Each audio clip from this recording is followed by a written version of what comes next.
মন্ত্রিসভা এক যুগান্তকারী সিদ্ধান্ত গ্রহণ করেছে। আমার মনে হয় যেসব রাজ্যে এই সমস্যাগুলি আছে তারা ত্রিপুরাকে ফলো করে এই সিদ্ধান্ত তারা গ্রহণ করবে। Appointment on promotion and ad hoc basis as one-time measure to the state government employees due to pending finalization of SLP 19765 19767 of 2015 in the Honorable Supreme Court of India proposal thereof. রাজ্য মন্ত্রিসভা সরকারের কাজ কর্মে আরো গতি আনার জন্য কর্মচারীদের স্বার্থে এসসি এসটি ইউআর সকল কর্মচারীদের স্বার্থে উন্নয়নের গতিকে আরো গতিশীল করার জন্য এক ঐতিহাসিক সিদ্ধান্ত আজ গ্রহণ করেছে এবং এটা সম্ভব হয়েছে রাজ্যের মাননীয় মুখ্যমন্ত্রী বিপ্লব কুমার দেবের পজিটিভ দৃষ্টিভঙ্গির কারণে। আমরা জানি কর্মচারীরা রাজ্যের সৈনিক, তাদের স্বার্থ বিসর্জন দিয়ে কখনো ত্রিপুরাকে এক ত্রিপুরা শ্রেষ্ঠ ত্রিপুরা আমরা বানাতে পারবো না। এই উপলব্ধি থেকেই এই সিদ্ধান্ত। আপনারা জানেন বহু এসটি এসসি ইউআর সকল কর্মচারীদের স্বার্থ ক্ষুণ্ণ হচ্ছিল। ওরা কোনো প্রমোশন না পেয়ে, কোনো বেনিফিট না পেয়ে দীর্ঘ বছর ধরে তারা রিটায়ারমেন্টে চলে যাচ্ছিল এবং আগামী দিনেও কবে সুপ্রিম কোর্টের রায় হবে এটা কেউ জানে না।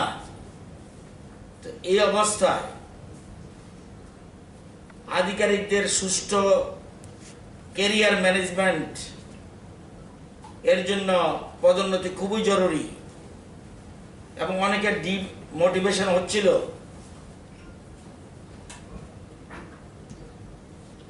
এবং সকল দিকের স্বার্থের কথা বজায় রেখে আজকে এই ঐতিহাসিক সিদ্ধান্ত রাজ্য সরকার, the state government hereby notifies the following new promotion policy 2021 as follows.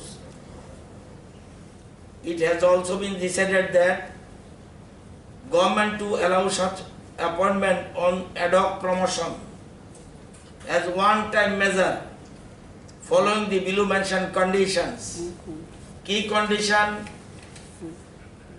appointment on promotion may be allowed purely on ad hoc basis subject to final outcome of the SLP pending before this Honorable Supreme Court of India. Supreme Court ছোট মামলা রয়েছে, সেখানে রাজ্য সরকার একটা petition দিয়ে রেখেছে। সেই মামলার রায়ের উপর ফাইনাল আউটকাম যা হবে সেটা সাপেক্ষে অ্যাডহক বেসিস আমরা প্রমোশন দিলাম one time. Ad hoc appointment on promotion shall be considered keeping in view of the latest available seniority of the feeder post grade subject to condition that he or she is otherwise suitable eligible for promotion. রাজ্য সরকারের কাছে যে eligibility list রয়েছে, seniority eligibility list রয়েছে, সেই লিস্টের পরিপ্রেক্ষিতে promotion one time দেওয়া হবে। Next, no inter-se seniority list shall be determined published in respect of this ad hoc promotions. এটাতে সিনিয়রিটি ফিক্সড আপ করার, এটা সিনেট এই যে প্রমোশন দিলাম, এই যে প্রমোশন দেওয়ার জন্য আজকে প্রমোশন পলিসি ঘোষণা হলো, এটা একটাই প্রমোশন এবং এই প্রমোশনটা দিয়ে আবার আমি সিনিয়রিটি ডিমান্ড করতে পারবো না, কারণটা দিল্লিতে মামলা পেন্ডিং আছে। ওই মামলা যার ফল হবে সেই ফল দিয়ে এটাকে বিচার বিবেচনা করা হবে। Benefit of the ad hoc appointment on promotion shall be available to accommodate a candidate to the immediate next higher promotion post grade only, and such benefit shall not be considered to accommodate the said candidate to multiple higher post grade without prospective effect. যদি দেখা যায় এর মধ্যে আপনারা জানেন 2015 থেকে বহু বছর ধরে রাজ্যের প্রমোশন বন্ধ হয়ে আছে। তো এই জন্য যদি দেখা যায় কারো 2-3টা পোস্ট প্রমোশন পেন্ডিং হয়ে আছে, সেই ক্ষেত্রেও একটাই প্রমোশন হবে এবং সেটা হবে অ্যাডহক বেসিস।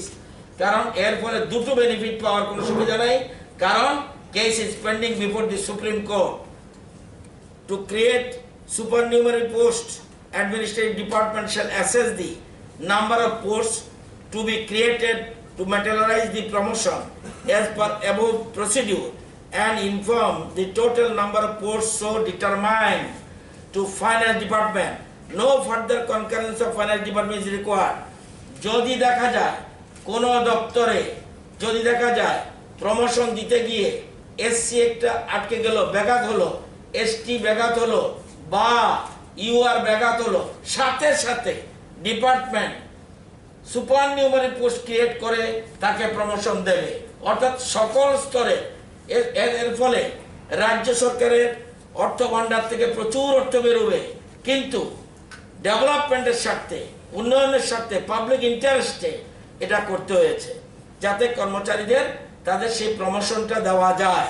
সেজন্য বলা হয়েছে যে এসসি, এসটি, ইউআর যারই একটা প্রমোশন দিতে গিয়ে যদি দেখা যায় কোনো ব্যাঘাত হচ্ছে, সাথে সাথে ডিপার্টমেন্ট সুপার নিউমারি পোস্ট করবে, ফাইন্যান্সকে শুধু জানাবে, কিন্তু ফাইন্যান্সের কনকারেন্সের কোনো প্রয়োজন লাগবে না।